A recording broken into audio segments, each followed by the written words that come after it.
सत्ता के लिए जो नेता दल बदल करते हैं, अभी इसका ताज़ा उदाहरण आप बिहार में देखेंगे कि नीतीश कुमार जो हैं एनडीए के साथ मिल गए हैं। तो ऐसे नेताओं के लिए आप क्या कहेंगे? ऐसे नेताओं का जनता से और चाहे समाज से कोई सरोकार नहीं होता। जिधर अपना फायदा देखते हैं उधर ही पलटी मार देते हैं। और नीतीश कुमार आदरणीय मुख्यमंत्री जी के बारे में मैं क्या कहूँ, बिहार की जनता तो उन्हें पलटू राम के नाम से कहती है। कहता हूं कि भारतीय जनता पार्टी अपने विकास कार्यों पर 400 सीट जीत करके पुनः माननीय प्रधानमंत्री जी को प्रधानमंत्री बनाने जा रही है। इसको कोई रोक नहीं सकता है। ये इंडिया अलायंस समाप्त पार्टी है तो समाप्त रहेगी। इनको कोई सीट मिलने वाला नहीं है। इनको अंडा जो सीट है वो मिलेगा और भारतीय जनता पार्टी 400 के पार पुनः जीतने वाली है और जीत कर भारतीय जनता पार्टी युवाओं को बेरोजगार रखना चाहती है। वो तो कह रहे हैं कि पकौड़ा तलना जो है वो भी एक रोजगार है, चाय बेचना भी रोजगार है। कैसे आप कह रहे हैं कि नहीं बेरोजगार हैं? पकौड़ा तलना चाय बेचना अगर रोजगार है तो जो है कि जैसा फिर तब बीसीसीआई के सचिव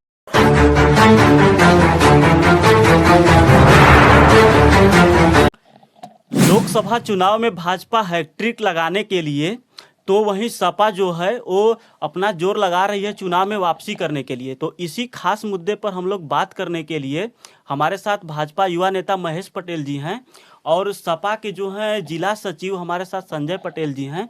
तो हम लोग दोनों लोगों से इसी खास मुद्दे पर बातचीत आज करेंगे। तो सबसे पहले दोनों लोगों का स्वागत है और इसी खास मुद्दे पर हम लोग भाजपा नेता महेश पटेल जी से जानेंगे कि जो लोकसभा का चुनाव है वो किस मुद्दे पर चुनाव लड़ेंगे आप लोग इस बार। देखिए, भारतीय जनता पार्टी माननीय प्रधानमंत्री नरेंद्र मोदी जी के जो नेतृत्व में काम कर रही है, हमारे देश में काफ़ी अच्छा विकास हुआ है। जो कार्य हुआ है उसके अनुरूप भारतीय जनता पार्टी के एक एक कार्यकर्ता लगन से लग करके मेहनत कर करके हर एक घर घर तक पहुंच रहा है। और माननीय प्रधानमंत्री नरेंद्र मोदी जी का जो भी कार्य है, जैसे आवास, शौचालय, मुफ्त गैस सिलेंडर, मुफ्त बिजली कनेक्शन, जो भी योजनाएं भारत सरकार की चल रही हैं, माननीय योगी जी की चल रही हैं, उसको लेकर के हम लोग पब्लिक जो जनता है उसके बीच में जाएंगे और जा कर के हम लोग घर घर संपर्क कर रहे हैं, उनको बता रहे हैं उपलब्धि। और इस बार इस उपलब्धि को आगे बढ़ाते हुए भारतीय जनता पार्टी इस बार 400 पार सीट जीत करके पुनः एक बार माननीय प्रधानमंत्री जी को पुनः प्रधानमंत्री बनाने के लिए कार्य कर रही है। तो संजय जी, यहाँ पर जो है कि भाजपा 400 के पार इस बार जाएगी, तो आप लोग चुनाव में वापसी इस बार कैसे करेंगे? वो कौन सा मुद्दा होगा? देखिए, जो हमारे पार्टी का मुद्दा है वो है बेरोजगारी, महंगाई, भ्रष्टाचार और जो है कि किसानों का मुद्दा है, जिससे कि बीजेपी ये चारों जगह पे पूरी तरह फेल है। महंगाई कितनी है ये तो सभी लोग जानते हैं और बेरोजगारी आज़ादी के बाद सबसे अधिक अगर बेरोजगारी दर्ज की गई है तो माननीय नरेंद्र मोदी जी की सरकार में बेरोजगारी दर बहुत ज़्यादा हो गया है और किसान हर रोज आत्महत्या कर रहे हैं। और बीजेपी की सरकार महंगाई, बेरोजगारी, भ्रष्टाचार इन सब मुद्दों पे पूरी तरह फेल है। और नरेंद्र मोदी इस चुनाव में और बीजेपी का एनडीए गठबंधन इस चुनाव में बहुत बुरी तरह हारेगा और केंद्र में इंडिया की सरकार बनेगी। सपा के जो है ये तो कहने कि बेरोजगारी भ्रष्टाचारी चरम सीमा पर बढ़ गया है, तो कैसे आप लोग चुनाव इस बार जीतेंगे?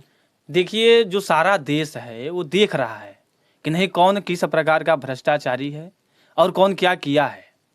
ये लोग सनातन विरोधी हैं, हमेशा सनातन को गाली देने वाले लोग हैं। अभी देखिए, हमारे उत्तर प्रदेश में शानदार जो है राम मंदिर का उद्घाटन हुआ।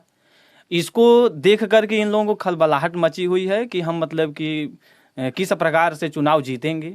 लेकिन हम लोग जानते हैं, जो सनातनी जितने भी हैं, आज देख लीजिए कितने राम मंदिर की वजह से बहुत खुश हैं, अयोध्या में जा रहे हैं, दर्शन कर रहे हैं। अभी हाल ही में हम लोग भी गए थे, वहाँ देखे लोग बहुत प्रसन्न हैं अयोध्या मंदिर से। पूरे देश में राम लहर चल रहा है और इसी तरह से हम लोग भारतीय जनता पार्टी की जो सरकार है वो पुनः बनेगी, ये मैं आपको विश्वास दिलाता हूँ। बीजेपी के जो लोग हैं वो तो कह रहे हैं कि जय श्री राम के नाम पर हम लोग जीतेंगे, राम मंदिर के नाम पर जीतेंगे, तो क्या कहेंगे आप? देखिए, बीजेपी जो एक भारतीय जनता पार्टी है, ये जो श्री राम का इस्तेमाल कालनेमी की तरह करती है।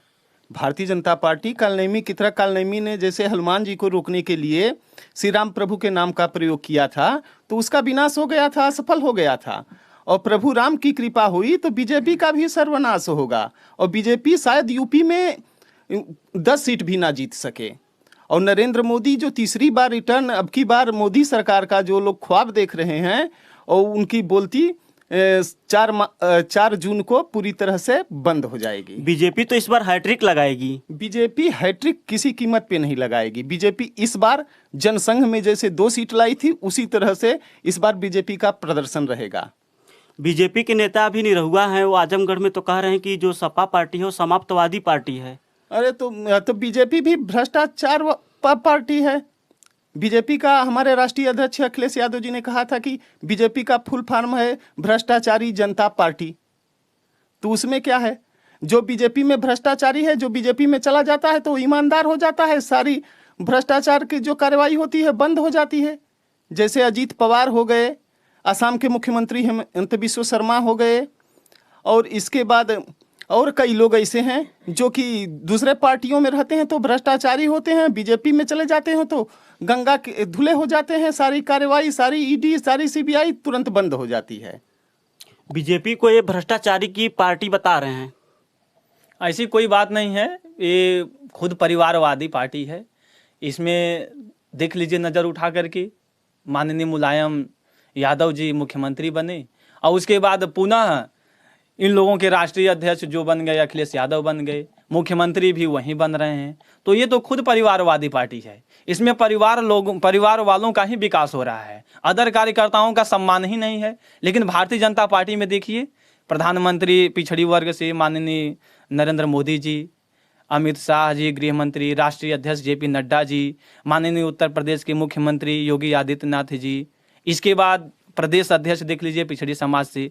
तो ये भारतीय जनता पार्टी है, ये हर समाज को लेकर के चलती है। अभी देखिए हाल ही में विधानसभा चुनाव हुआ, एमपी में माननीय मोहन यादव जी को मुख्यमंत्री बनाया गया। राजस्थान में देखिए एक सामान्य कार्यकर्ता भजनलाल शर्मा जी को मुख्यमंत्री बनाया गया। तो ये जो हमारी पार्टी भारतीय जनता पार्टी है वो हर एक कार्यकर्ताओं पर नज़र रखती है, हर कार्यकर्ताओं को लेकर के चलती है। जो कार्यकर्ता संघर्ष करता है वह आगे पद पर उसको बैठाया जाता है। लेकिन ये जो पार्टी है, आप देख लीजिए इंडिया अलायंस बना हुआ है कांग्रेस का, देखिए सोनिया गांधी तो राहुल गांधी, यानी ये लोग परिवार से ही जुड़े हुए हैं। लेकिन भारतीय जनता पार्टी में ऐसा कोई बात नहीं है। भारतीय जनता पार्टी में हर वर्ग की, हर समाज को, क्योंकि भारतीय जनता पार्टी का ये नारा ही है सबका साथ, सबका विकास और सबका विश्वास के साथ भारतीय जनता पार्टी काम करती है। इसलिए मैं पुनः एक बार फिर कहता हूं कि भारतीय जनता पार्टी अपने विकास कार्यों पर 400 सीट जीत करके पुनः माननीय प्रधानमंत्री जी को प्रधानमंत्री बनाने जा रही है। इसको कोई रोक नहीं सकता है। ये इंडिया अलायंस समाप्त पार्टी है तो समाप्त रहेगी। इनको कोई सीट मिलने वाला नहीं है, इनको अंडा जो सीट है वो मिलेगा और भारतीय जनता पार्टी 400 के पार पुनः जीतने वाली है और जीत करके पुनः प्रधानमंत्री नरेंद्र मोदी जी हैट्रिक लगाएंगे। मैं इसका आपको विश्वास दिलाता हूँ। 400 के पार जाएंगे कह रहे हैं। अब भाई जो है कि ख्याली पुलाव जो होता है उनको पकाने दीजिए, सबको ख्वाब देखने का पूरा हक होता है। और 4 सीट पार भी कर लें तो यही काफ़ी है। 400 का वो लोग सपना देख रहे हैं। अभी जो है कि इलेक्ट्रल बॉन्ड घोटाला हुआ है जिसमें भारतीय जनता पार्टी जो है कि वसूली गैंग का जो धंधा चला रही थी, चंदा दो धंधा लो, तो ये एक वसूली गैंग पार्टी बन करके रह गई है। और सबसे भ्रष्टाचारी और परिवारवादी पार्टी अगर कोई है तो वो भारतीय जनता पार्टी है। चाहे वो राजनाथ सिंह के पुत्र हों, कलराज मिश्र के पुत्र हों, चाहे कल्याण सिंह के पुत्र हों, अगर लंबी लिस्ट देखेंगे तो सबसे बड़ी अगर परिवारवादी पार्टी है तो वो भारतीय जनता पार्टी है। और भाजपा अपने हिसाब से परिवारवाद की परिभाषा गढ़ती है। लगता है कि जो भाजपा कहती है वही लोग मानेंगे। राजनाथ के पुत्र हों, कल्याण सिंह के पुत्र हों, कलराज मिश्र के पुत्र हों, चाहे जय शाह हों, अमित शाह के पुत्र हों, ऐसे बहुत लंबी लिस्ट है। अगर हम आपको गिनाने लगेंगे तो पूरी रात बीत जाएगी। और सबसे बड़ी परिवारवादी भ्रष्टाचारी पार्टी भारतीय जनता पार्टी है, जिसकी जमानत 2024 में पूरी तरह जब्त हो जाएगी। आप लोग तो इसके पहले भी बड़े बड़े वादे करते थे कि मध्य प्रदेश, छत्तीसगढ़, राजस्थान हम जीतेंगे, लेकिन वहां भी हार मिली आप लोगों को। अरे भाई, विधानसभा था चुनाव, जनता ने उनको मौका दिया है, इस बार हमको मौका देगी। बीजेपी विकास के नाम पे तो चुनाव लड़ती है, लेकिन बाद में आकर के वो धर्म की राजनीति करने लगती है। बीजेपी का विकास से कोई लेना देना नहीं है, वो सिर्फ धर्म के नाम पर लोगों को मूर्ख बनाना और राजनीति करना काम आता है। और बीजेपी का विकास से कोई सरोकार नहीं है। धर्म के नाम पे कह रहे हैं कि बीजेपी मूर्ख बनाती है जनता को।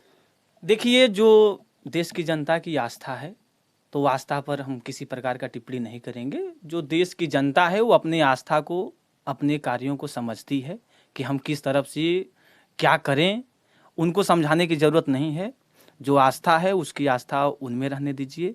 और रही बात इनकी कि छत्तीसगढ़ या राजस्थान, मध्य प्रदेश की बात रही, तो देश की जनता जानती है कि जो इंडिया अलायंस है, चाहे इंडिया अलायंस में जुड़े जितनी भी पार्टियां हो, या पीडीए एक देखिए चल दिया है, माननीय अखिलेश यादव जी पीडीए चिल्लाते हैं, तो ये सब जितनी भी मिली जुली सरकार है, ये सभी भ्रष्ट सरकार है। इसमें देखिए, खुद पहले तो अपने परिवार को लोग नहीं समझा पा रहे हैं, खुद लोग भाग रहे हैं भारतीय जनता पार्टी में चले जाएं, लोग भाग रहे हैं, ये अपने पार्टी को खुद संगठित नहीं कर पाते हैं। तो भारतीय जनता पार्टी के बारे में ये क्या चिंता कर रहे हैं? भारतीय जनता पार्टी एक ऐसी पार्टी है जो करोड़ों कार्यकर्ताओं की पार्टी है, और हर एक कार्यकर्ता लगन से कार्य करता है। ये चुनाव के समय जो निकल जाते हैं, टिमटिमाने लगते हैं, तो ये ऐसी पार्टी नहीं है, ये 24 घंटे काम करने वाली पार्टी है। इसकी वजह से आज भारतीय जनता पार्टी पूरे भारत में हर एक पब्लिक, हर एक जनता जानती है कि माननीय नरेंद्र मोदी जी अच्छा कार्य कर रहे हैं, तो उनका साथ दिया जाए। और देखिए, आप यहीं उठा करके राजस्थान, मध्य प्रदेश, छत्तीसगढ़ तमाम चुनाव हुआ है, माननीय प्रधानमंत्री जी को काफ़ी आशीर्वाद देश ने दिया है। तो मैं इस तरह से आपको विश्वास दिलाता हूं कि पुनः फिर 2024 में भारतीय जनता पार्टी को पूरा देश समर्थन दे रहा है, और भारतीय जनता पार्टी जो एनडीए गठबंधन है वो 400 पार सीट जीत करके पुनः माननीय प्रधानमंत्री जी को प्रधानमंत्री बना रहा है। सत्ता के लिए जो नेता दल बदल करते हैं, अभी इसका ताज़ा उदाहरण आप बिहार में देखेंगे कि नीतीश कुमार जो हैं एनडीए के साथ मिल गए हैं। तो ऐसे नेताओं के लिए आप क्या कहेंगे? ऐसे नेताओं का जनता से और चाहे समाज से कोई सरोकार नहीं होता। जिधर अपना फायदा देखते हैं उधर ही पलटी मार देते हैं। और नीतीश कुमार आदरणीय मुख्यमंत्री जी के बारे में मैं क्या कहूँ, बिहार की जनता तो उन्हें पलटू राम के नाम से कहती है। इसके पहले तो जब तेजस्वी के साथ में उनकी सरकार थी, तो आप नीतीश जी का ही आप गुणगान करते थे कि इतना नौकरी दे दिए वो शिक्षा विभाग में। हाँ, तेजस्वी यादव के नेतृत्व में उन्होंने अच्छा कार्य किया। अभी जो है कि भारतीय जनता पार्टी के साथ गठबंधन हुआ, 2 लाख सीटों पे भर्ती निकली थी, पेपर तीसरे चरण में आउट हो गया, सारी भर्तियां रद्द हो गई। भाजपा भर्ती तो निकालती है साल भर में 1-2 ठो, और जब भर्ती निकालती है पूरी भर्ती प्रक्रिया नहीं होती है, बीच में पेपर आउट हो जाता है, तो कहीं भ्रष्टाचार के पे चढ़ जाता है। अब भारतीय जनता पार्टी युवाओं को बेरोजगार रखना चाहती है।